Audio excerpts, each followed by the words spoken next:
worldwide renowned urologists and prostate treaters in the world. And I will tell you this, that after many sessions with him in about a year and a half of time, they said, go back to Sarasota.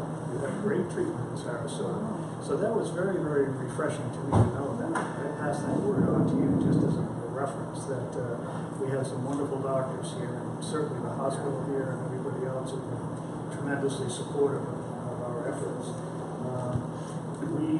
We announced this as being about immunotherapy, but that just covers the surface, I think, of what maybe Dr. Guancial is going to talk to us about. It's something that's on the minds of a lot of people. Most of us don't know much about it, but I think she can set us straight and also give us direction. And whatever responses you have to her presentation, please feel free to make some comments. I'll let you direct that, but by halfway through or whatever, we'll get some questions and answers. So without further ado, Dr. Elizabeth Guancial.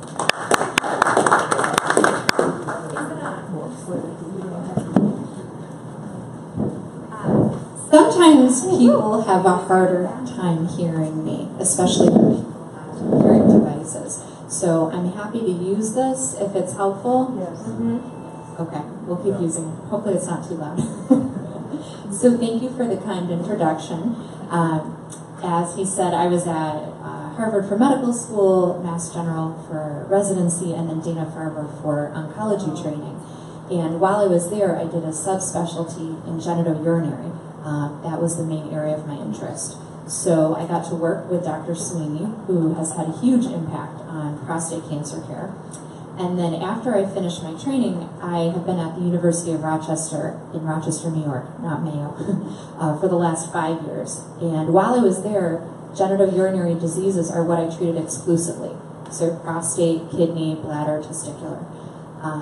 Now that I'm here with Florida Cancer, GU is still my main focus, but I'm also boarded in general hematology and general oncology. So I do have patients with other malignancies as well. But GU and prostate really is the area that I enjoy the most because I think there's a lot of exciting developments going on. So when David and I spoke about this event, we brainstormed some of the topics that we thought might be of interest. And immune therapy, I think, is an important topic to talk about.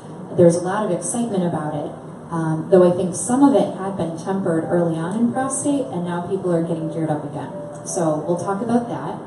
And then another topic, actually since we last spoke, is about genetic screening and hereditary testing.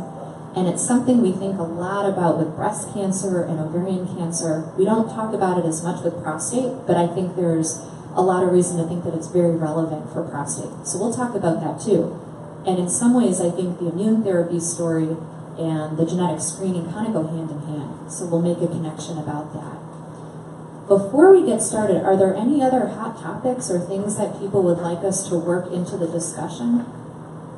Is this mainly for prostate, or can we, my husband was just diagnosed with bladder cancer? They're connected. Yeah, for purposes of this, I think most people here probably are most interested in prostate. But when we talk about immune therapy, and actually some genetic screening, we'll touch on, we can pull in bladder as well. Still benefit from Yeah, absolutely. Yeah. Anything else? Can I just quickly, just a commentary on that. We just talked earlier today about the fact that our prostate group, NMN, should consider perhaps spreading itself to not just prostate cancer. And in talking with you the last month, it has become more and more evident that prostate cancer is certainly one very serious topic, but all of these other topics interrelate as far as I as a novice know. And so I think we're going to start looking at that much more encompassing. Okay. And then the other piece just to put out there, feel free to stop me at any point if questions come up. There's only so much we can go into about individual cases, but I'm happy to stick around afterwards and talk. And I also brought my card back there by the sign-in, so if that would be of help, please pick one up. Okay, so immune therapy. I would guess pretty much everyone here has seen a commercial for Keytruda or Opdivo, or opened a magazine and seen these beautiful pictures about immune therapy. And maybe some of you here have had personal experience. So what is immune therapy? Currently, when we think about immune therapy, there have been a number of drugs approved in the last 5 years or so that stimulate a patient's own immune system to go after and kill their metastatic cancer. And the tumor types that we usually think about as far as drug approvals go, lung cancer, melanoma, head and neck cancer, for example, Hodgkin's lymphoma, that's also been approved as well. Historically, bladder cancer, also kidney cancer. Historically, these are tumor types that were associated with tobacco, head and neck cancer, kidney cancer, lung cancer, and they've been very difficult cancers to treat. One of the thoughts behind that is that tobacco, as a carcinogen, causes lots of DNA damage. And so by the time someone has had a lifetime of tobacco exposure, and they develop lung cancer, for example, those tumors have a lot of mutations. Chemotherapy can be helpful to a certain point, but chemo has never been able to cure or get rid of these types of tumors. It was found, though, that for some of these cancers, the immune system seems to be very activated, very revved up in people that respond better to chemotherapy. And through lots of research, which we won't go all through, it was found that these are tumor types where if you can somehow stimulate the immune system in the right way, it can recognize metastatic disease and go after it to cause long-term control in a way that chemotherapy has not been able to. As a solid tumor oncologist, we don't talk about cure very lightly, but there certainly have been people treated with these classes of medications, we call them checkpoint inhibitors, who 5 years later are still with us and doing well, and some of them don't have any evidence of cancer when you do a scan. And so as far as we can tell, that may actually be a cure.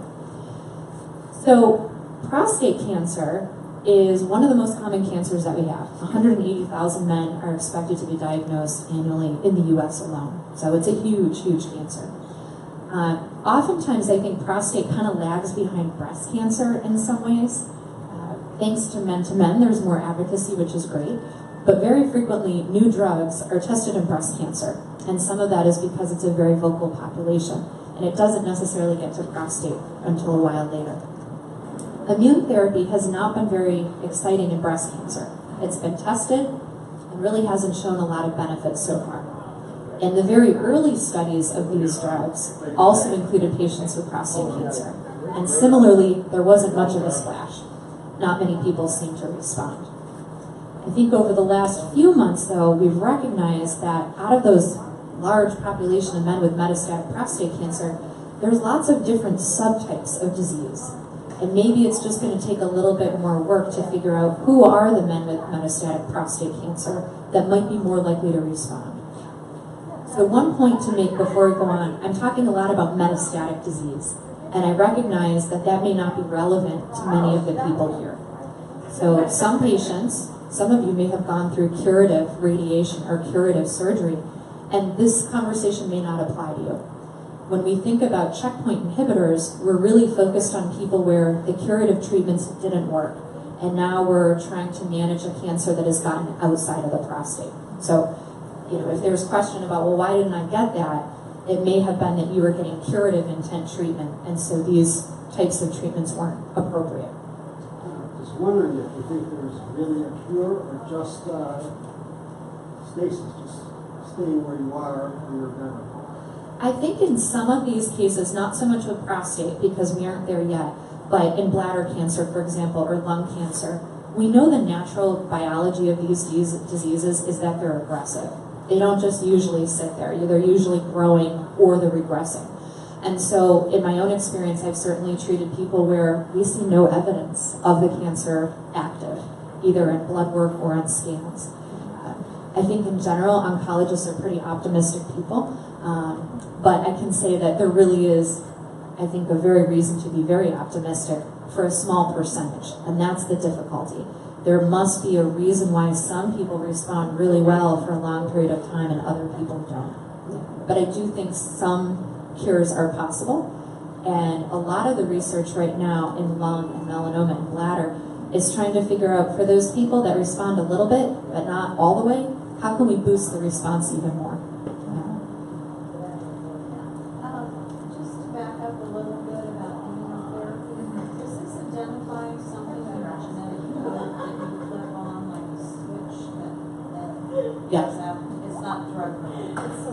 It's not drug related, and that's a perfect segue. So why is it that some people, let's again talk about bladder for a minute. Why is it that some patients with bladder cancer respond really well, or their tumors respond well? The patient doesn't respond. And some patients' tumors don't respond. The patient's tumors that do seem to respond better have a higher burden of mutations in their DNA. And that's really the key to all of this. So there's something about the DNA in these tumors that makes it look very different from the patient's normal DNA. And that's allowing the immune system to better recognize, this is normal tissue, I don't want to go after that.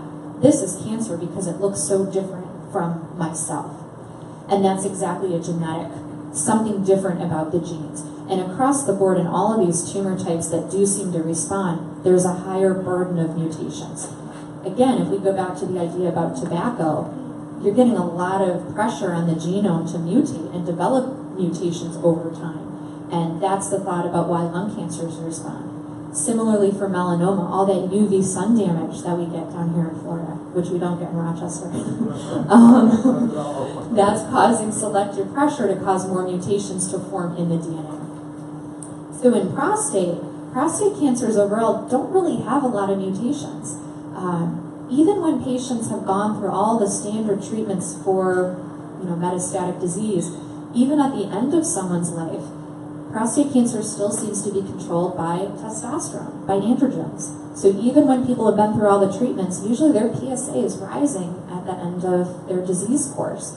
And that tells us that all those early pathways that make it grow in the first place in relation to testosterone are still active later on. So the androgen receptor, which is what testosterone binds to, has been the cornerstone of prostate cancer treatment, and I think will continue to be. But going back to this idea about the DNA, we know that in men with metastatic prostate cancer, so different from the curative folks, in metastatic prostate cancer, about 5%, maybe a little bit higher, 5 to 8%, probably develop prostate cancer because of a familial syndrome, an inherited genetic problem. There are some words that I'm going to throw out that probably sound familiar to some of you. BRCA, BRCA1 and 2, very common in breast cancer. That's where we think about it. We're now recognizing that it can be active in prostate as well. There are a few other genetic mutations, again, were taken from the breast research, but PALB1, CHEK2, these are mutations that can happen in the DNA that can lead to breast cancer and also prostate cancer. And how do they do that? How do they lead to cancer? Normally, over a patient's lifetime, our DNA is constantly dividing. And eventually, there's going to be some mistakes that happen. These are the mutations that can arise. A normal cell is able to say, there's a mistake in that cell and get rid of it. Cancers aren't able to do that. And these mutations, BRCA1, BRCA2, CHEK2, PALB1, ATM, these are changes in the DNA of a cell that allow it to survive even though it's abnormal. So these are considered DNA mismatch repair proteins. Normally our bodies have a mechanism to kick out the damaged cells, but when you develop mutations or hits in these specific genes, these cells can just keep on dividing. So there's been a lot of research to try to figure out, well, how do we target those? And that, going back to the idea of immune therapy, is where it comes in. Because there's something clearly different about these cells as opposed to a normal cell. And so the immune system may be able to recognize it and go after it. Questions up into this point? Yes? What you're talking about, what are the hereditary aspects of this? In other words, if the father has prostate cancer, do the sons carry the same genes, or every other one? Yes, great. So normally, we all understand, yeah? Could you repeat the question, please? Sure. So everyone will hear the question. That would be terrific. I'm going to paraphrase the question. The question was basically, well, how does it work if we're talking about a genetic syndrome? What's the mechanics of that? Does it skip a generation? Does everybody get it? If the dad has prostate cancer, does the son get it? So as an individual, every gene that we have in our body, we have 2 copies of it. One copy comes from mom and 1 copy comes from dad. Women have 2 of the same chromosomes, XX. Men have an X and a Y. So there can be some difference depending on what chromosome a gene might be located on. But bottom line, 1 copy from mom, 1 copy from dad. So if we think about a family that has a very common BRCA2 mutation, for example, let me tell you what a family tree might look like. So we'll pretend I'm the patient. My mom's mom, my maternal grandmother, had breast cancer when she was young. My maternal aunt had ovarian cancer when she was young. My maternal grandfather also had prostate cancer. My mom has breast cancer. There's me, I don't have anything yet, but my brother has prostate cancer. As an oncologist, when you hear this kind of story, grouping together of prostate cancers, breast cancer, ovarian cancer, that's not a normal family. I mean, there's bad luck, but this is something more to it. And so that would be a patient whose family should be tested. When we think about prostate cancer, currently, and the guidelines may change, but currently, anyone who has metastatic prostate cancer qualifies for genetic testing. And the reason, again, is about 5 to 8% of men with metastatic disease will have a family syndrome. So that's a little less than 1 in 10. But just on your own, if you have metastatic prostate cancer, you should be eligible for testing. Now, what about someone who doesn't have metastatic disease, but the family tree sounds concerning? You have prostate cancer and you had another relative who developed prostate cancer under the age of 60. We know prostate's a disease of aging, so if you're in your 80s, we won't count that. But if you have prostate and someone else in your family had it younger than 60, that qualifies for testing. If you have prostate cancer, doesn't have to be metastatic, and you have a family member with ovarian cancer, breast cancer, or pancreatic cancer, that sounds suspicious for a BRCA mutation. You could get tested. Just a quick question. When you say it qualifies for testing, does that mean Medicare will pay for it? Yes, they should. So I'll get to that in one more second. Another family syndrome that we would think about, you have prostate, again, does not have to be metastatic, and you have family members with colorectal, endometrial, bladder cancer. That's concerning for something called Lynch syndrome. We think a lot more about Lynch with colorectal, but we're realizing now there can be other solid tumor types that go along with it. So to recap, if you have metastatic disease, you qualify, and we'll talk about that in a minute. And then if you don't have metastatic prostate, but you have other family members less than 60, you qualify. You have family members with breast, ovarian, pancreas, that's concerning for BRCA, you qualify. Or you have family members with colorectal, endometrial, bladder, you qualify as well. Now this list can change over time. A few years ago, 3 or 4 years ago, this was not the case. We didn't recognize there were so many syndromic prostate cancer cases. Yeah. What if you don't have anything that your family does? So that's an interesting point because, the question was, what if you don't have any of these cancers, but your family does? That can change over time, unfortunately, and so it's really, really important to make sure that your physicians, primary care doctors, oncologists, what have you, know your family history and that you update it regularly. There had been an initiative a few years ago that Thanksgiving was supposed to be the time that before you have dessert, you talk about your family history and what's changed. It's practical, I think it makes sense. But in general, when you have a family tree that's concerning, it's always best to test a person who's actually affected. And the reason is, if they don't have the gene and they have breast cancer or prostate cancer, it's less likely that people who are not affected in the family would have it. So always preferable, if possible, to test a family member that has one of these cancers before you go testing everybody. The other practical reason why is that, for example, again, going back to BRCA, there can be multiple mutations in BRCA, some of which are more common and some of which are less common. And you want to make sure that when your family members go to get tested, they're looking for the right mutation. Some of the panels, depending on which commercial assay your genetics group is using, may not include everything.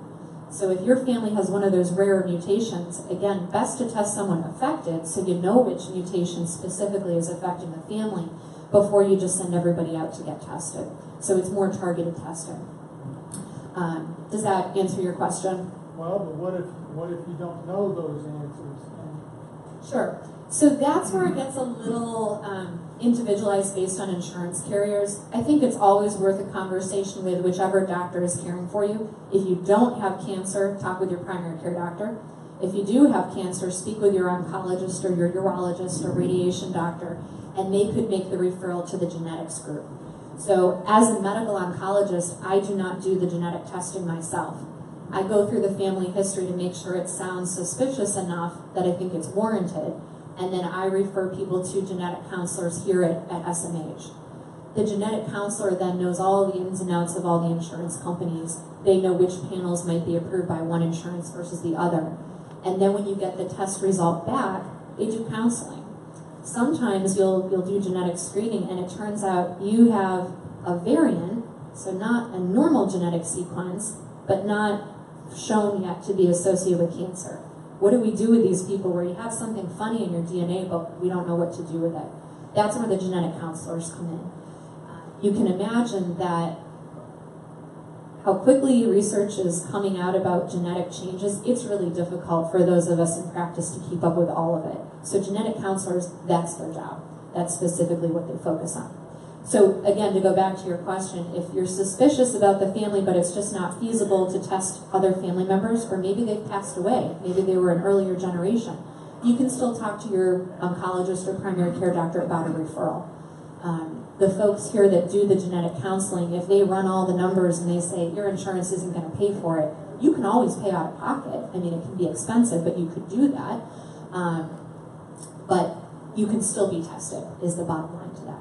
So to go back to your question, sir, about, well, how do you qualify? The guidelines that, as an oncologist, I go by, there's something called NCCN, National Comprehensive Cancer Network, and they come out with guidelines about everything from what anti-nausea medicines should I be prescribing to genetic testing. And their most recent update included all of these scenarios that we just talked about as being appropriate for testing. As far as I know, Medicare does include it, but again, it may vary by some of the plans, and so the genetic counselors would be the best to answer that question.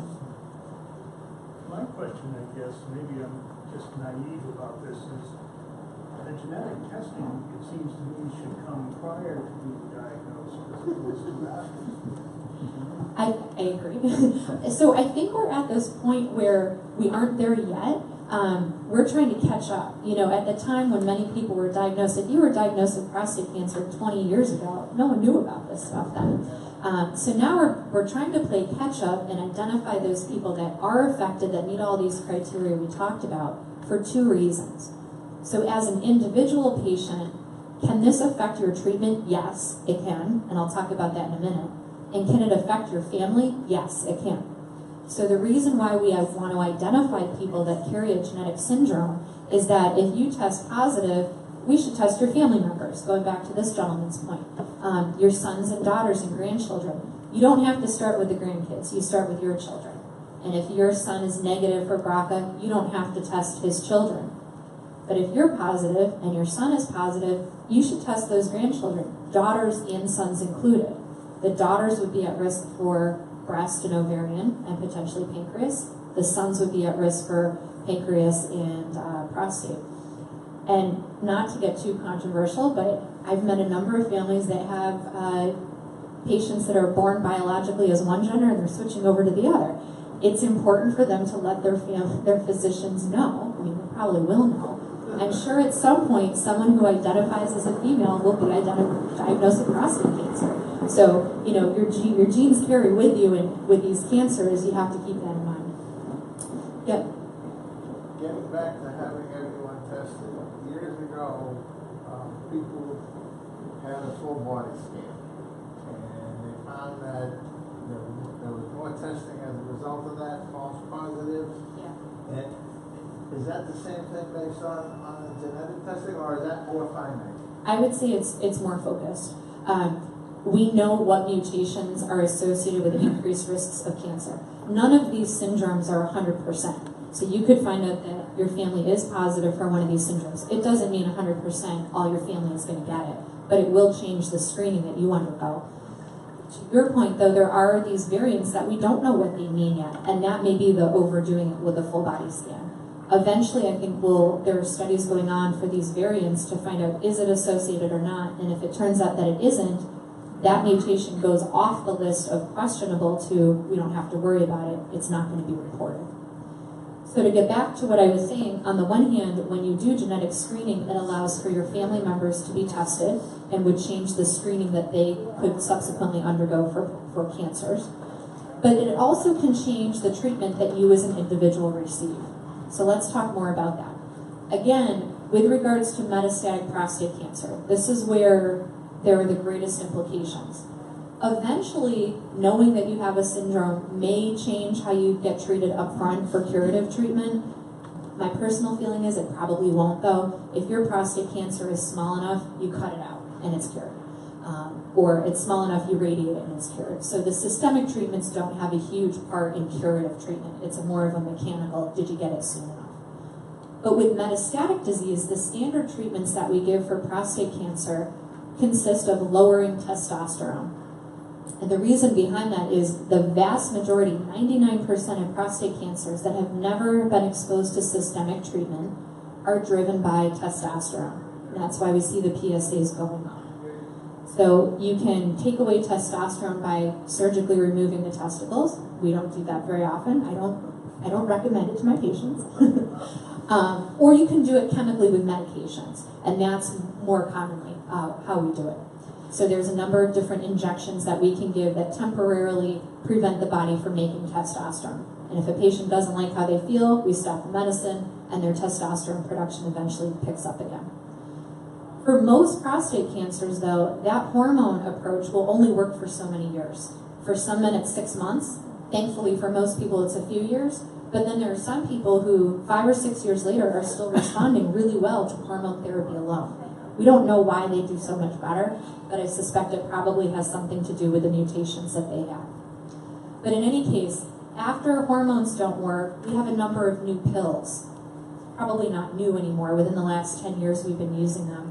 Enzalutamide, abiraterone, so Extendia and Zytiga.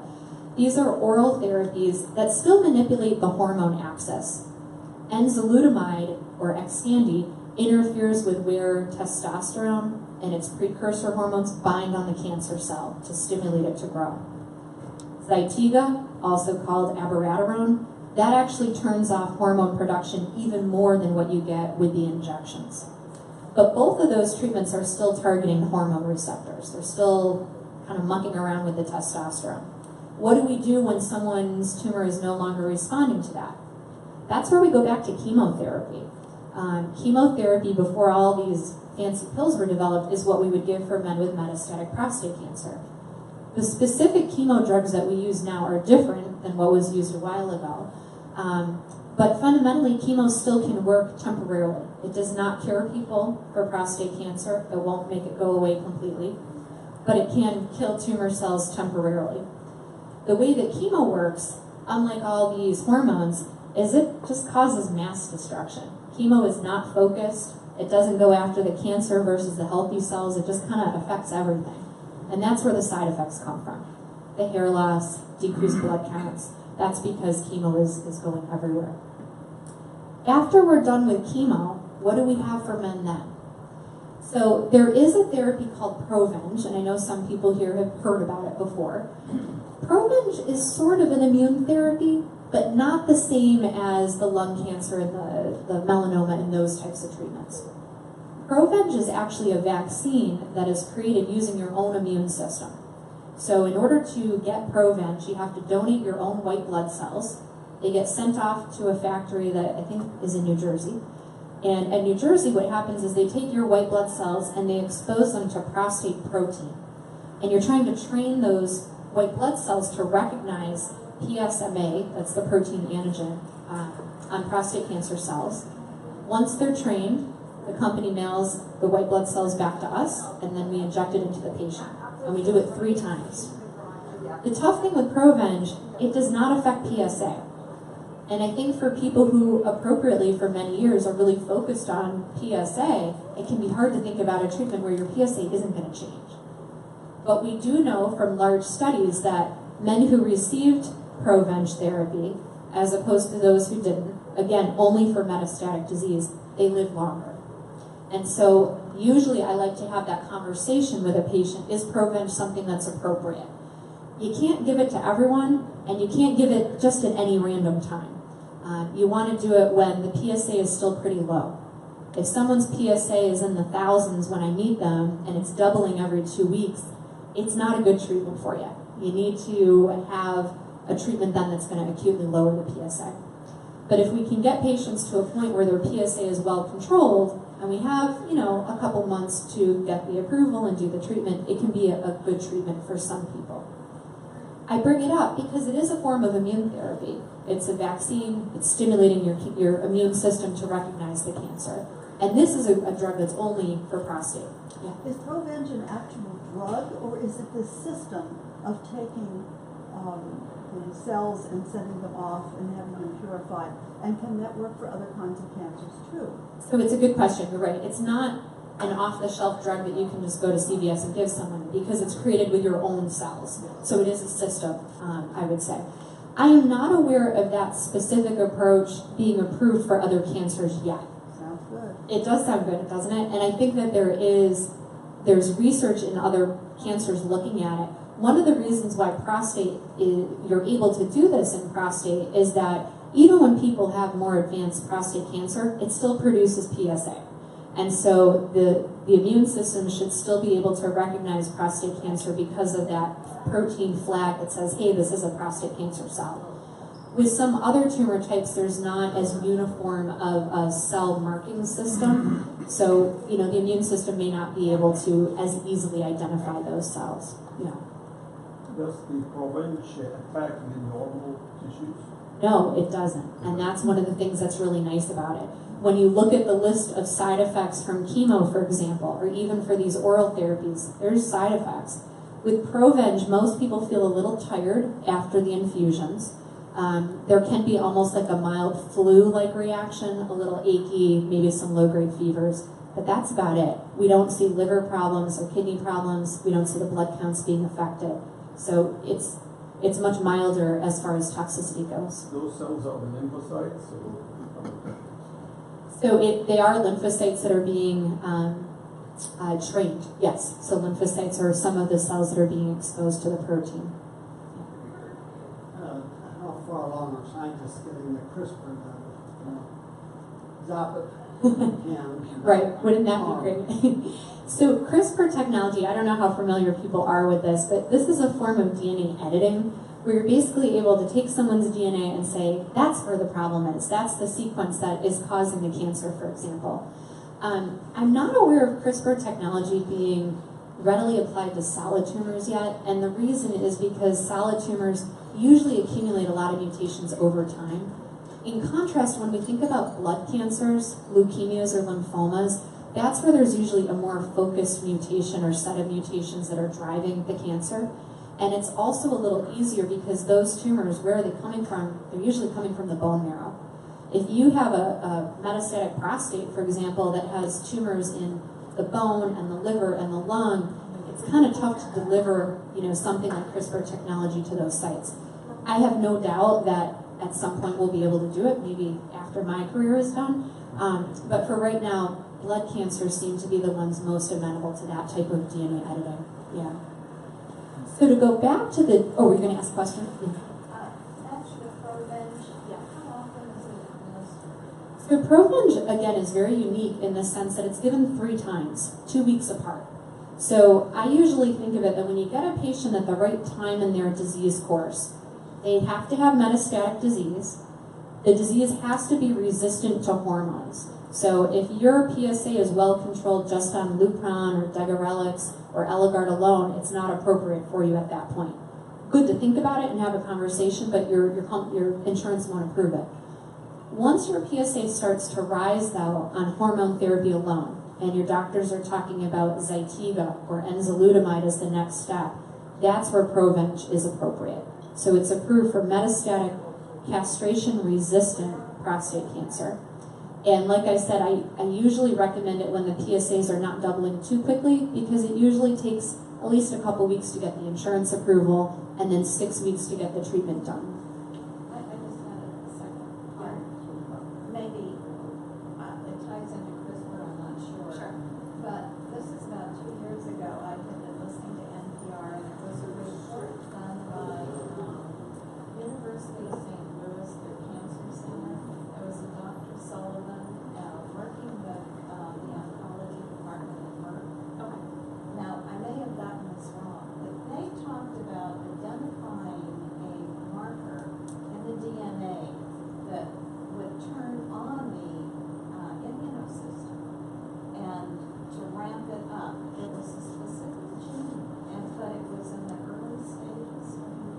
So Merck is one of the big companies that produces immune therapy that we're talking about in general, or checkpoint inhibitors. Pembrolizumab or Keytruda is produced by Merck.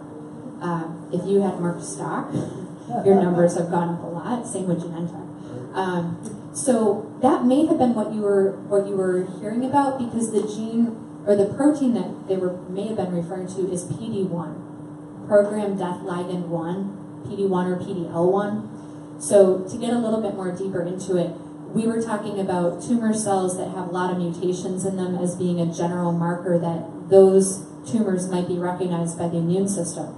More specifically, solid tumors that express PD-1 proteins on them are the ones that can have the immune system potentially active if you can kick it in the butt enough. So when a tumor expresses PD-1, programmed death ligand 1, what it's able to do is kind of hold back the immune system so that the immune system wants to kill it, but just kind of isn't able to get close enough to do it. And so all of these immune therapy drugs, the Merck one, pembrolizumab, the Genentech one, blanking on the name of it, atezolizumab. What those drugs do is they take the brakes off the immune system so that those immune cells, the T cells, the lymphocytes, and the NK killer cells are able to actually get to the tumor and eradicate it. So maybe that was the gene they were talking about, possibly. So to go back to prostate then, with all of the men who have prostate cancer, and knowing that there can be these genetic syndromes where the DNA is mutated, those are the patients that we think may be most likely to respond to these immune therapy drugs. But how do you identify who those patients are? So this might be a little confusing, but we've talked about genetic testing, and that kind of genetic testing is looking for mutations that you would pass on to your children. On the other hand, there are mutations that can build up in tumor cells that are just in the tumor cells. They are not mutations that you would pass on to your children. The way that we test for those mutations is by actually sampling the tumor and then having the DNA of the tumor studied. For those tumors, if we find that there are alterations in these inherited genes, even though there may not be a family syndrome there, those patients may still be patients where immune therapy could result in tumor shrinking.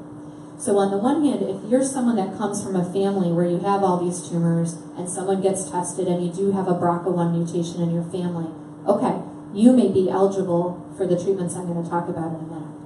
On the other hand, let's say you're metastatic, you've had your germline sequence, you went for the genetic testing and they said you don't have any mutations. I would still say there's another form of testing we can do though, and that's actually sampling one of the tumors and sending it off for genetic testing. Because what you were looking at there are sporadic mutations. You can have inherited mutations that you get from mom and dad, and then you can have sporadic mutations that can develop in your tumor over time. We don't know if those two populations of patients may respond differently to these therapies, but when you're looking at a large group of patients, those are the ones in general that may be more likely to respond to immune therapy. Two other types of therapies I want to talk about. One is a type of chemotherapy called cisplatin. I don't know if anybody's heard about this. It's used for other tumor types as well, lung cancer, for example, bladder cancer. Cisplatin is a type of chemotherapy that directly causes damage to DNA. So if you think about what we're talking about, if you're coming from a family where you have a mutation that says your DNA may be already mutated, or you test someone's tumor and they have alterations in their tumor DNA, and then we give you another drug that causes more mutations in your DNA, those prostate cancers might be more likely to respond to cisplatin. So cisplatin is a very old drug. There's nothing new about it, but it has not traditionally been used for prostate cancer. This is something that we're starting to do though. So if I have a patient who's had genomic testing on their tumor, and we find that they do have alterations in these DNA repair proteins, we've exhausted all of our standard options, I will give them cisplatin, low dose. And sometimes, in my experience, I have seen that we've had responses to that. At University of Rochester, where I was before this, we actually had a clinical trial where all of these patients we were treating in the same way. in general, whenever you have the option of doing a clinical trial, it's actually better than just kind of being a cowboy and giving these drugs to people. And the reason behind that is you can collectively study people's responses in a way that you may be able to impact treatment for other patients. But that's an aside. So again, if you do this type of genetic sequencing and you find out that someone does have one of these mutations, cisplatin may be an option. The other treatment class, and these are drugs that are approved for ovarian cancer and breast cancer, are called PARP inhibitors. PARP is an enzyme that helps repair DNA damage. And we know that in patients with ovarian cancer and breast cancer who already have alterations in their enzymes in their DNA for DNA repair, PARP inhibitors cause cells to die even more quickly because they're not able to repair the damage. If a prostate patient has an inherited syndrome where they already have, we know they have a BRCA mutation, or their tumor, when we sequence it, we find out that they have mutations in DNA repair, that opens up another avenue of treatment with PARP inhibitors. I think the theme here is that as a medical oncologist, my job is to always be thinking a step ahead. If the treatment you're on is working, great. But at some point, it's probably going to stop. Or you may not feel well on it and you need to take a break. And what are we going to do next? And so I think the big takeaway is that we're learning a lot about prostate cancer in the sense that the DNA has much more to tell us than just the androgen receptor and testosterone. And some of these tests take a while to get back. Genetic testing isn't done overnight. Doing a tumor biopsy and sending it off for sequencing, that doesn't happen overnight either. And so these are interventions that we want to line up in advance before someone's tumor isn't responding, so that we know what our options may be in the future if we need to look for other treatments. That's a lot of information. I hope no one's head is spinning. I apologize. Yeah. Two questions. One, are other oncologists that you may know, without mentioning names, as up to date on whatever is next in line? It's a good question. I think, having focused, the question was, are the majority of general oncologists as up to speed on the stuff that we talked about, as what I'm saying? I'm fairly new to town, so the short answer is I don't know. But I would say that in general, having focused just on genitourinary cancers for the last few years, it's something that I know really well. And so I pay attention to that literature more so than, the breast literature or the GI literature. Some of this stuff is standard now. Like we said, the guidelines are saying these are people that should be tested genetically, but it can sometimes take a while for that knowledge to be disseminated. I know the conferences I've attended over the last 18 months, we've talked about it, but some of those conferences are bladder only, for example. So it touches a limited population. Just the other question. You said something very interesting to me and many therapists, at least the men. That is, if you're uncomfortable with a certain modality, you would more or less endorse them stopping that treatment and going to others. My question goes back to the familiar theme of stuff that depresses all your testosterone. I don't know too many men who are comfortable with that. I know, and unfortunately, it still is a bedrock of our treatment. So I didn't go into detail about it, but even when we know suppressing testosterone alone isn't enough, and how do we know that? Because your PSA is rising even though your testosterone is undetectable. When we move on to all these other interventions, the pills I talked about, the chemo, the enzalutamide, or the Provenge, we still recommend suppressing testosterone. And the reason is that if we take that suppression off, for men who are healthy, your testosterone will recover. For some people it takes 3 months, for other people it might take 18 months. But eventually testosterone production picks up again. And when it does, it goes back to the fact that prostate cancer is still sensitive to testosterone. So if your testosterone is less than 3 and now it's 450, that's going to be driving your cancer even more so than, what chemotherapy might be able to do or Provenge. Just a follow-up. Yeah. Does male estrogen also lead to some of that? We don't know fully. There haven't been a lot of studies looking at estrogen levels. Testosterone and its other precursors that come from the adrenal gland androgens are such a strong driver. I wouldn't recommend that a patient go out and take estrogen suppressing medications in the hope that they could get off the testosterone suppressing medications. I think the contribution from estrogens is probably pretty minimal. However, I will say that there is interest in a totally different approach from what we've talked about so far today, but cycling androgens.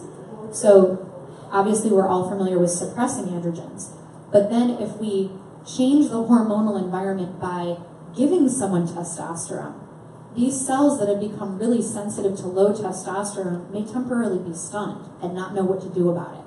So there are studies right now, I know Hopkins was working on one, alternating androgen deprivation therapy followed by high-dose androgen therapy. I don't know how safe it is, that's why it's a study. When you have high testosterone, there can be a lot of other problems that go with it, blood clots, among many. So it's not something that's standardly used yet, but that idea of changing the testosterone concentration, at some point in the future, there may be ways to treat with a normal testosterone as well. How close is the science to coming up to a vaccine? For preventative purposes? Yeah. Not there. Vaccines, so a great example is the HPV vaccine. You know, all of us here are too old for it, but for children, you'll see commercials, public service announcements about giving HPV vaccines, preventing the virus, human papilloma virus. And that has been shown to be extremely effective in reducing the incidence of cervical cancer, anal cancers, throat cancers. So cancers that are stimulated by a vaccine. Prostate cancer, as far as we know, is not a vaccine, or is not a viral mediated cancer. And so when you think about a vaccine fighting a certain type of infection, bacterial or viral, the cancers that are caused by it have to be caused by that infection. And prostate cancer, as far as we can tell, is not an infection-related cancer. Are there any vitamins or alternative medicines that you use to help treat cancer? No, but so prostate had been an area where a lot of supplements have been tested. Selenium, vitamin E, saw palmetto. Saw palmetto may be helpful for BPH and enlarged prostate. Not helpful for prostate cancer though. And there were very big studies performed by the Center for Alternative and Complementary Medicine through the NIH looking at vitamin E and selenium because so many people were using them. They are not helpful for prostate cancer. One thing you should not take is a testosterone supplement.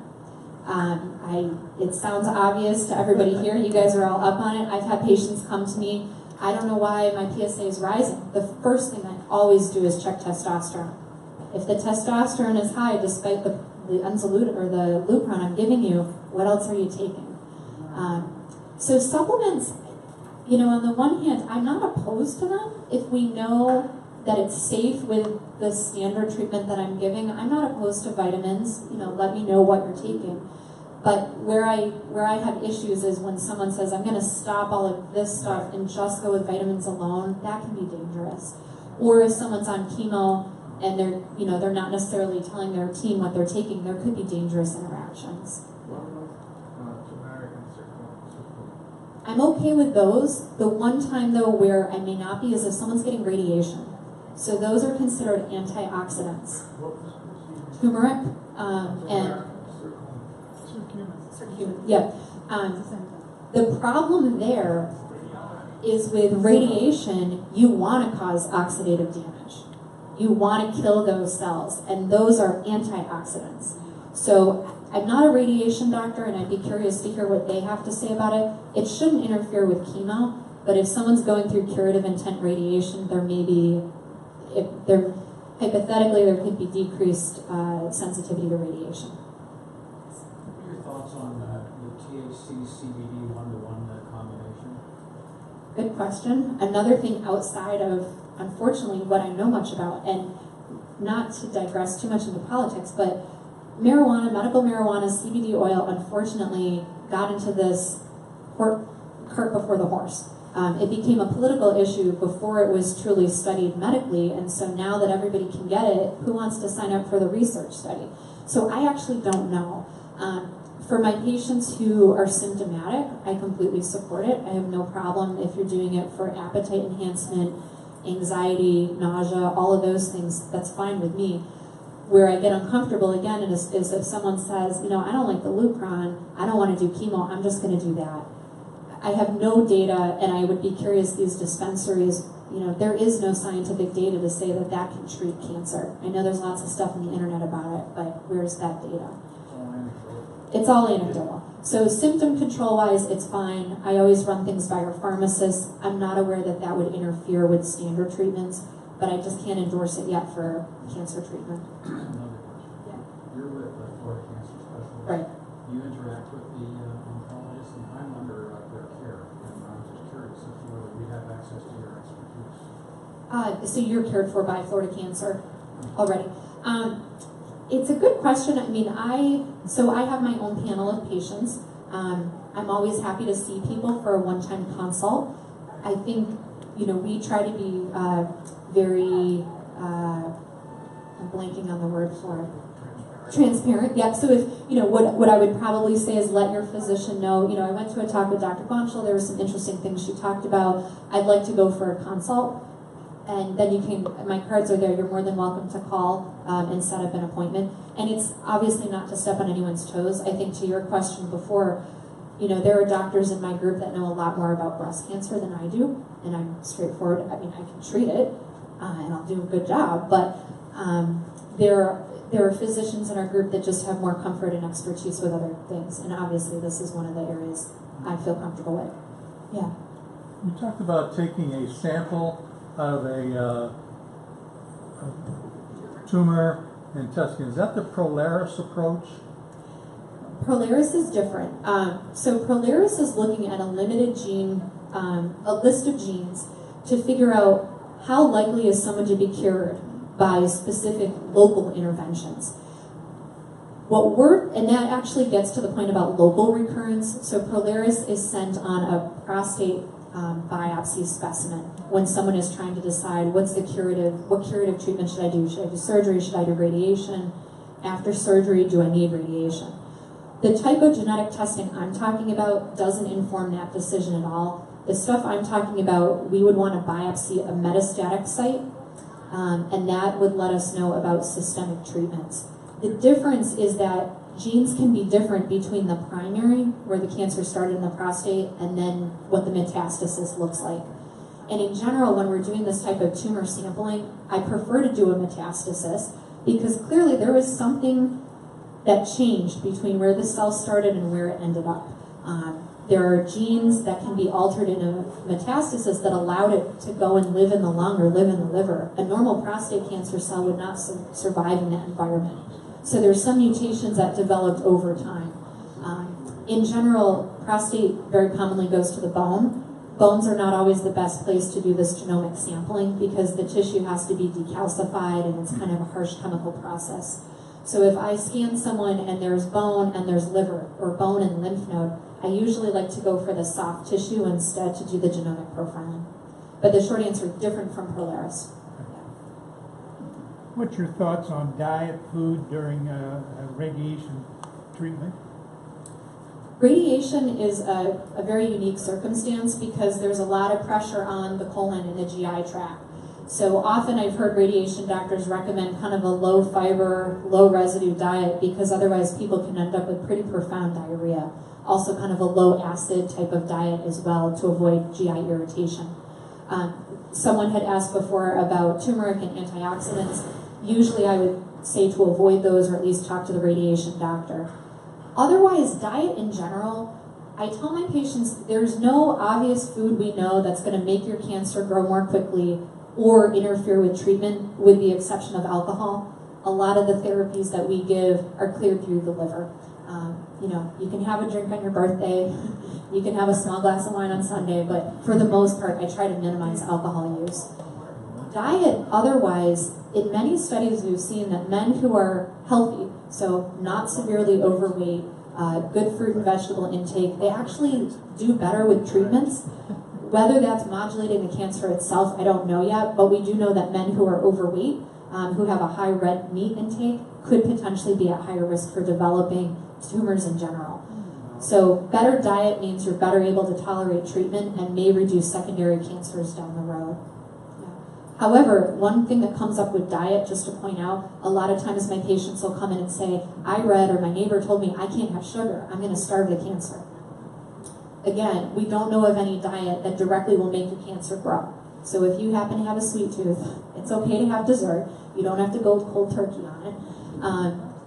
We don't believe directly.